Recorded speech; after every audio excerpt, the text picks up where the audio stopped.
matriculación de vehículos se habilitó en Quito y Guayaquil únicamente para los autos vendidos hasta el 15 de enero que estaban represados. Aún no está claro cuándo se retomará de manera general. La UAFE aplica un nuevo reglamento con el que podrá congelar transacciones sospechosas hasta por 72 horas. La norma también prohíbe cualquier transacción en efectivo por sobre $10.000. Un análisis especializado advierte que el único beneficiado de la guerra comercial entre Ecuador y Colombia será el crimen organizado. Colombia se comprometió a reforzar su frontera y eliminar sus cultivos de coca. El incendio que consumió una ensambladora de motos en el sur de Guayaquil está controlado en un 90% luego de 7 horas, según el Cuerpo de Bomberos. 300 uniformados y 87 unidades combaten las llamas. La final del fútbol americano en Santa Clara, California, y el espectáculo de medio tiempo del Super Bowl tuvo 135,4 millones de espectadores. Batió récords de audiencia con la participación del artista puertorriqueño Bad Bunny, que rindió tributo a la cultura latina. Perú, Ecuador, Brasil, Colombia, Venezuela, Guyana. Una intensa lluvia de solo media hora anegó 5 sectores de Manta en Manabí. El agua provocó inundaciones, arrastres y pérdidas materiales. Amigos, buenas tardes. Iniciamos aquí la información en este lunes 9 de febrero de 2026. En Quito y en Guayaquil está habilitada la matriculación de vehículos nuevos solo para los autos vendidos hasta el 15 de enero. ¿Qué tal, Pedro y amigos? Bienvenidos. Se espera un nuevo pronunciamiento del director de la Agencia Nacional de Tránsito. En nuestro noticiero también recuerde que puede seguirlo a través de Ecuavisa Play y ecuavisa.com. Empezamos.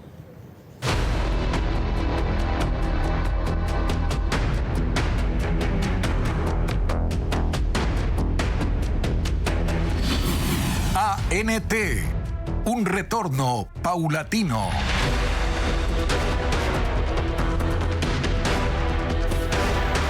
Las agencias de tránsito de Quito y Guayaquil mantienen habilitados algunos trámites. En Quito, por ejemplo, desde este lunes se activó la matriculación de vehículos nuevos. Mientras tanto, en el resto de provincias, todos los servicios están suspendidos. Carla Delgado amplía. El movimiento volvió al centro de matriculación vehicular en Quito. Desde este lunes se reanudaron los procesos de matriculación para vehículos nuevos que se encontraban represados. La medida se da luego de que la Agencia Nacional de Tránsito ordenara la suspensión de los trámites mientras se investiga una presunta red de corrupción. Son alrededor de 500 los trámites que habían sido pospuestos, según lo explicó el director de la Agencia Metropolitana de Tránsito. El día de hoy, al finalizar la jornada, estableceremos cuántos de los que teníamos por despachar están listos y cuántos ingresaron el día, de tal manera que la ciudadanía tenga como este contador. ¿Para qué? Para que no exista personas inescrupulosas en el camino que digan que le pueden falsificar o peor aún que les pueden permitir escoger el dígito por el tema de pico y placa. El director coincide en que es necesario realizar un cambio en el sistema AXIS 4.0. En este proceso de matriculación de vehículos nuevos, nosotros hace más de 1 año y medio hemos determinado que existen 2 nudos críticos, que son el tiempo de entrega de la matrícula y el dígito por el pico y placa. Por eso nos firmamos un convenio con AEADE, que es la Asociación de Vehículos Nuevos a nivel nacional. El sistema que ellos nos dieron, el sistema que asigna las placas, entonces buscamos la mayor transparencia del caso. En Guayaquil, la Agencia de Tránsito y Movilidad mantiene activos algunos servicios como la revisión técnica vehicular con turnos previamente agendados, el cambio de placas, entre otros. Aquí se especificó además que no habrá operativos de retención de vehículos que no cuenten con la revisión técnica vehicular al día. Esto ocurre mientras que en el resto de provincias todos los servicios permanecen suspendidos, a la espera de un nuevo pronunciamiento del director de la Agencia Nacional de Tránsito. Y en medio de la crisis en la ANT surgieron cuestionamientos por la designación del nuevo director Luis Darío Villacrés, pese a sus impedimentos para ejercer cargos públicos por mora patronal en el IES. La Agencia Nacional de Tránsito lo desmintió y este lunes las consultas en el Ministerio de Trabajo confirman que ya está habilitado. Lo informa Fabiola Santana. La designación del director ejecutivo de la Agencia Nacional de Tránsito, Luis Darío Villacrés, expuso al gobierno a una nueva ola de críticas. El viernes fue difundido un certificado del Ministerio del Trabajo en el que registra impedimento para ejercer cargo público por deuda en el IES. Fue una consulta con fecha de 6 de febrero, es decir, 3 días después de su nombramiento. El caso era comparado en redes sociales como el de la fallida designación de Álvaro Rosero en el Ministerio de Gobierno por un impedimento similar. La diferencia es que ese caso escaló a la Asamblea Nacional y a la Fiscalía, pues un funcionario del Ministerio del Trabajo denunció presiones del ministro entrante Harold Burbano para eliminar la prohibición. En el actual, la Agencia Nacional de Tránsito quiso dar fin a los cuestionamientos con un mensaje en el grupo de comunicación institucional del WhatsApp, en el que señala que la ANT cumplió el procedimiento y se recibió toda la documentación habilitante, incluido el certificado de no impedimento para ejercer cargos públicos, con fecha de 3 de febrero, el día de su designación. También que se ha recibido el certificado de cumplimiento de obligaciones patronales generado por el IES, con fecha 6 de febrero, que señala que no registra obligaciones patronales en mora, pues se han depositado, pero la conciliación bancaria de la institución se reflejará en 48 horas. Ese lunes el funcionario ya no registraba impedimentos. Este caso se produce en medio de la intervención de la ANT por casos de corrupción que mantienen procesados al anterior director ejecutivo y a otras 9 personas. Por más de 7 horas, el Cuerpo de Bomberos de Guayaquil combate un incendio en una ensambladora de motos en el Guasmo, en el sur de la ciudad. El último reporte asegura que las llamas están controladas en un 90% y que se trata de la emergencia de este tipo más grande en Guayaquil en los últimos 6 años. Merlin Ochoa con la información. El Guasmo Norte, en el sur de Guayaquil, despertó envuelto en humo y sirenas. A las 3:30 de la madrugada de este lunes se desató el incendio estructural que, según el Cuerpo de Bomberos local, es el más grande en Guayaquil en los últimos 6 años. En cuestión de segundos, el fuego creció. Las llamas eran más altas que los galpones de esta fábrica de ensamblaje de motocicletas. A las 4:05 de la madrugada, carros bomba, camiones escalera, grúas y tanqueros intentaban contener el avance de las llamas. Los bomberos y habitantes priorizaron el retiro de vehículos particulares que estaban en el interior de la bodega para evitar explosiones, mientras atacaban el fuego desde varios frentes. Amaneció y a las 6 de la mañana el incendio seguía activo. La emergencia generó pánico entre los moradores de la cooperativa 1 de marzo, una zona densamente poblada. Ni la lluvia registrada durante la madrugada ayudó a controlar las llamas. El Cuerpo de Bomberos de Guayaquil declaró alarma 3 y desplegó un operativo masivo, 87 unidades y 300 bomberos, incluso refuerzos de San Borondón. Trabajaron de forma ininterrumpida durante más de 7 horas para controlar el incendio en un 90%. Controlar y terminar este incendio, dejarlo liquidado, seguramente nos va a tomar una semana, sin ningún problema, porque hay que hacer toda la remoción de los escombros. El techo de la fábrica colapsó casi por completo y uno de los mayores riesgos fue la presencia de baterías altamente inflamables almacenadas en el interior. En la parte posterior de la fábrica, los bomberos realizaron varios orificios en la pared para poder ingresar las mangueras y atacar los focos activos. Hasta las 10 de la mañana en este sector, el fuego continuaba y los trabajos de los uniformados también. En el perímetro se desplegó al menos 40 policías y militares para evitar saqueos, pues hubo alertas. Que posiblemente hay un oramen y que posiblemente empleados pudieron identificar o ubicar 6 motocicletas, las cuales las pusieron a buen recaudo. Las motocicletas ya estaban en la parte de afuera.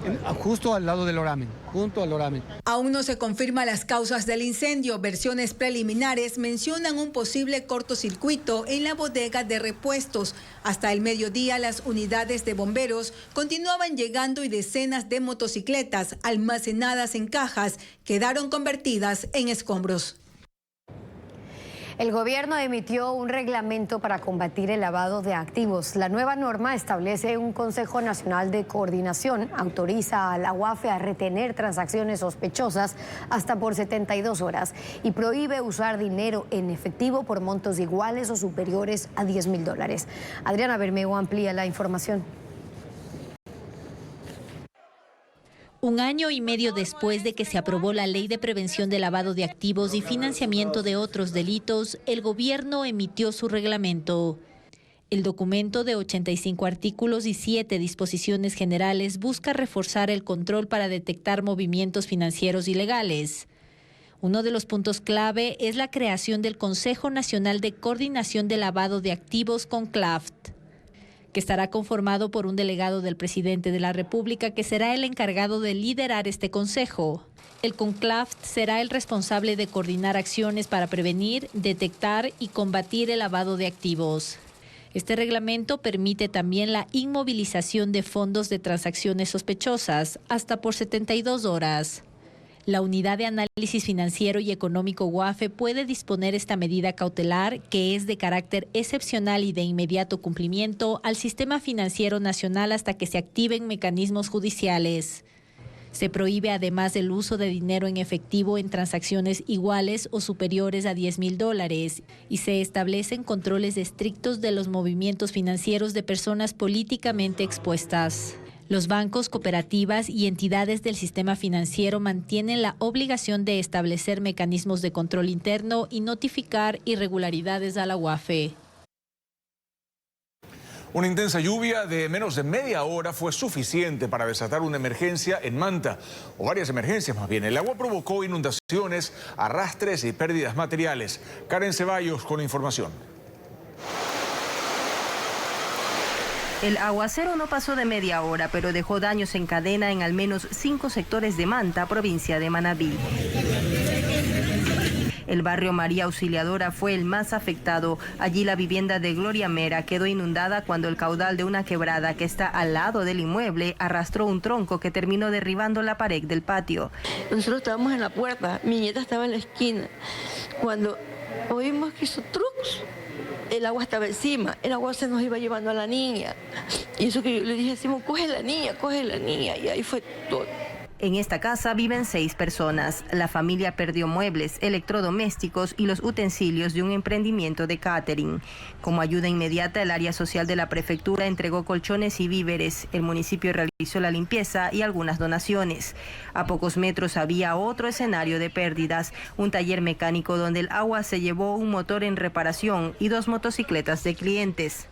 $4,000, $5,000 de pérdida. Según el municipio de Manta, maquinaria llegará a este punto para limpiar el cauce de la quebrada.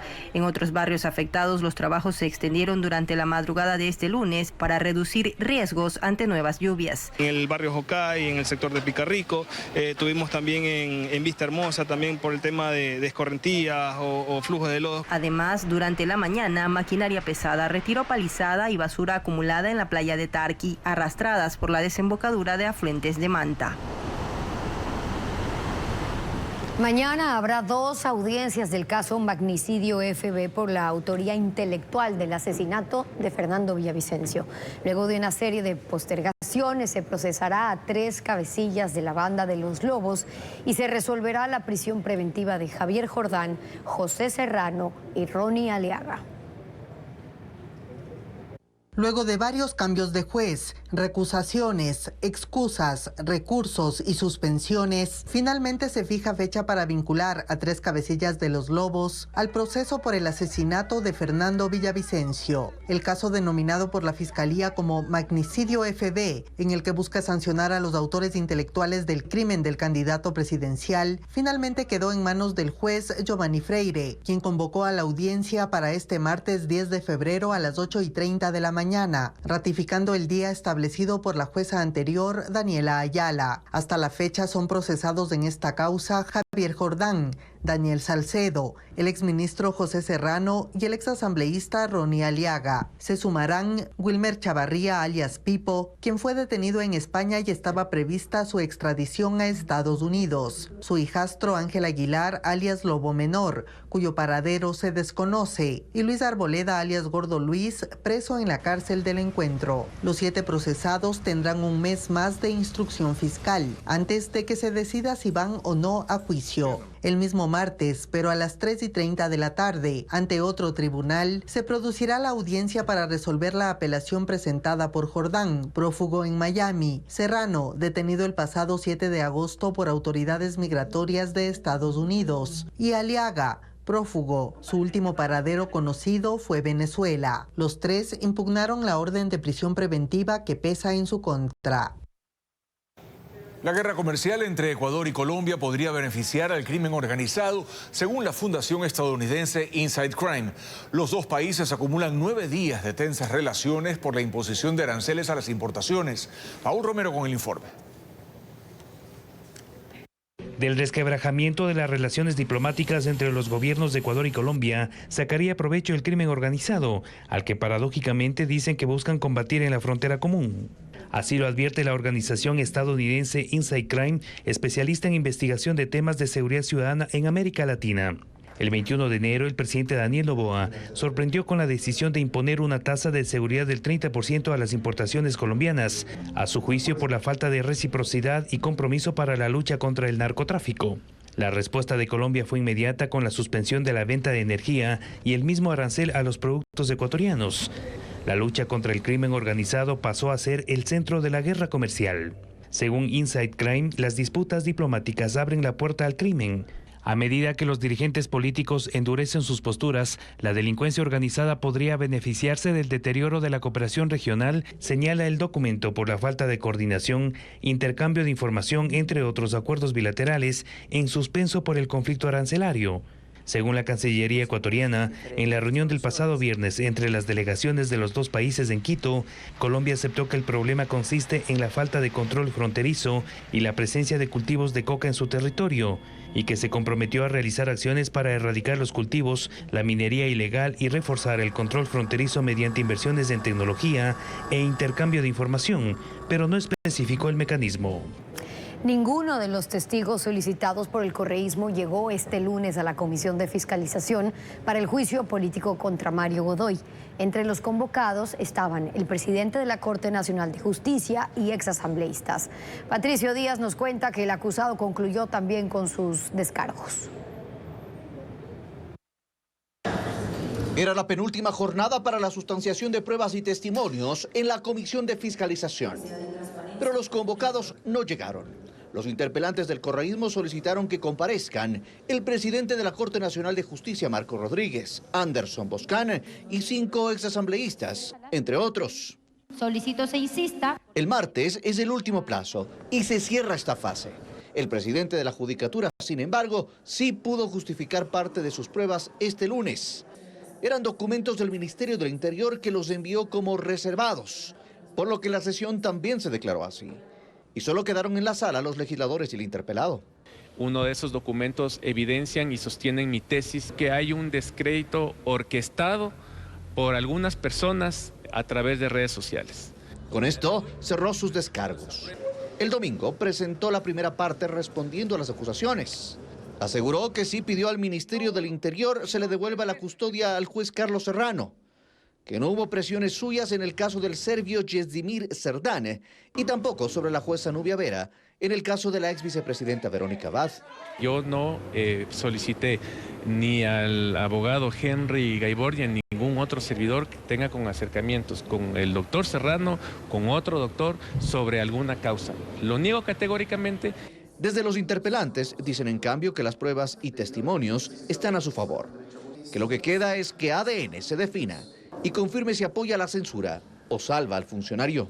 Todos quisieran, o al menos con todos los que he hablado, quisieran dar el apoyo de censura. Incluidos ADN. Por supuesto, de manera individual, no podría hablar como que he hablado con todos. Con el cierre de la fase de testimonios desde el miércoles, la comisión tiene hasta el 15 de febrero para presentar su informe. Pero podrían tomarse 5 días más por la cantidad de información a revisar. Más de 7.000 hojas.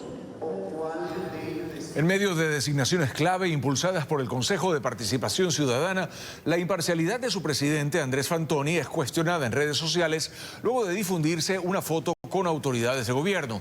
Fantoni desempeñó un rol fundamental en la designación del controvertido presidente de la Judicatura, Mario Godoy. Mientras en la Asamblea Nacional fallaron 2 intentos de enjuiciarlo políticamente y uno más sigue en análisis, el presidente del Consejo de Participación Ciudadana, Andrés Fantoni, fue captado en una fotografía durante un partido de fútbol la noche del 7 de febrero, junto al ministro del Interior, John Reinberg, y el presidente de la Asamblea, Nils Olsen. Un encuentro que, aunque puede ser casual, adquiere un peso político por el blindaje a su favor en el legislativo. Con un manejo perverso de acuerdos de trastienda que luego se expresan evidentemente en la acción cotidiana de estos mismos organismos. Como parte de la mayoría que designó a Mario Godoy, Fantoni avaló el archivo de 17 impugnaciones ciudadanas que alertaban la crisis que finalmente se desató en la función judicial. Pero no hubo correctivos internos ni autocrítica. A la administración de Fantoni parece no alterarle los cuestionamientos. Un ejemplo, la presencia de Cristian Troya, hombre cercano al asesor del presidente Daniel Noboa, Fausto Jarrín, y del presidente de la Judicatura, Mario Godoy. Pasó de formar parte del equipo técnico del concurso de vocales de la Judicatura al equipo del concurso de fiscal general y ahora es director de comunicación del Consejo. Que hay un entramado de relaciones y de control por parte del Ejecutivo y del partido de gobierno en los otros poderes del Estado. En el concurso de fiscal general, Fantoni fue quien mocionó en su terna para secretario de la Comisión de Selección a David Soria, quien cuenta con 2 investigaciones penales por fraude procesal y falsificación y uso de documento falso. Un concurso que apenas inicia ya carga con cuestionamientos por las decisiones del Consejo. Esa es una fantochada más en la vida del país. Y entonces la evidencia de ello es la designación de una comisión ciudadana de selección sin ninguna credencial para elegir al fiscal general. Pese a las dudas que lo rodean, desde inicios de año Andrés Fantoni también encabeza la función de transparencia. Con Cuba, con Irán, con todos los pueblos.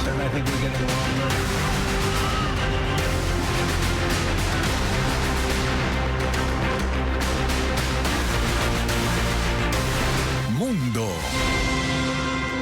Cuba entra en una situación crítica ante la carencia de recursos energéticos. El gobierno anunció a las aerolíneas que a partir de hoy se queda sin combustible para aviones. También el transporte público colapsó en medio de las amenazas de Estados Unidos de aplicar sanciones a quienes envíen petróleo a la isla. Este lunes, Cuba se ha quedado sin combustible para aviones. Así lo anunció el régimen de La Habana a las aerolíneas internacionales, que ahora no podrán reabastecerse en la isla, un golpe directo al turismo y a la conectividad con el exterior. A la par, el Departamento de Guerra de Estados Unidos confirmó hoy la incautación del buque Aquila 2, vinculado al transporte de crudo de Venezuela, que iba hacia Cuba, y está señalado por violar las restricciones impuestas por la Casa Blanca. La medida forma parte del asedio petrolero ordenado por el presidente Donald Trump, quien el 29 de enero advirtió que impondrá aranceles y sanciones a los países que vendan crudo a la isla. Cuba denunció un bloqueo energético de Estados Unidos, que según el gobierno, busca asfixiar la economía para presionar un cambio político. Porque el enemigo está en una persecución de todas las luces que se le pueden abrir a Cuba, de todos los caminos que se le pueden abrir de Cuba, pero sí les puedo asegurar con todo sentido de responsabilidad que Cuba no está sola. Desde el viernes el transporte público está prácticamente colapsado. Muchos buses están detenidos. Los taxis y otros autos van con exceso de pasajeros y otros usuarios enfrentan largas caminatas. La crisis se agrava en un país donde la población soporta apagones prolongados, escasez de alimentos y medicamentos. Nicaragua reimpone el requisito de visa para los cubanos. Así lo informó el gobierno de Daniel Ortega. La medida entra en vigor de inmediato y es notificada a las autoridades de Cuba, así como a las aerolíneas para su aplicación y control. Nicaragua había eliminado el visado en noviembre de 2021 con el argumento de fomentar el turismo y facilitar los vínculos familiares. Sin embargo, reportes apuntan a que la decisión estaría influida por presiones de Estados Unidos, que ha cuestionado a Managua por permitir rutas migratorias utilizadas por cubanos y otros migrantes rumbo al norte del continente.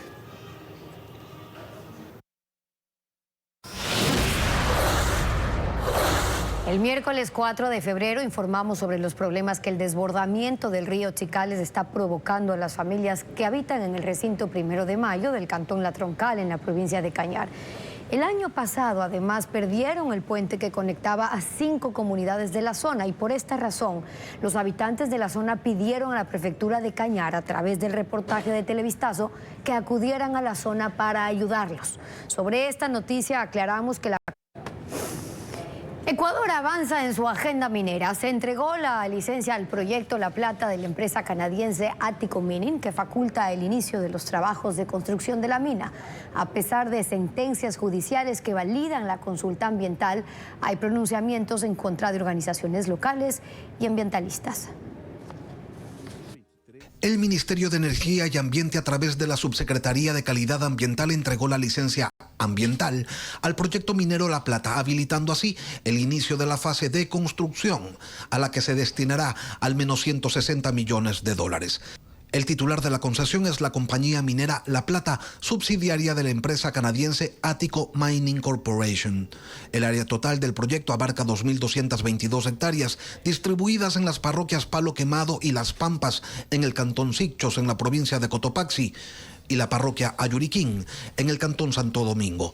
Sin embargo, se ha señalado que la intervención efectiva se limitará a 144 hectáreas. Será una mina subterránea de la que se prevé extraer principalmente cobre, pero también oro, plata y zinc. Según proyecciones de la compañía, la construcción de la mina iniciaría en el tercer trimestre de 2026, con el comienzo de la producción estimado para fines de 2027. La vida útil de la mina se calcula en 8 años, aunque la concesión se extiende hasta 2049. Se prevé una producción anual promedio de 9,7 millones de libras de cobre, 16.000 onzas de oro, 226.000 onzas de plata y 13,2 millones de libras de zinc en concentrados.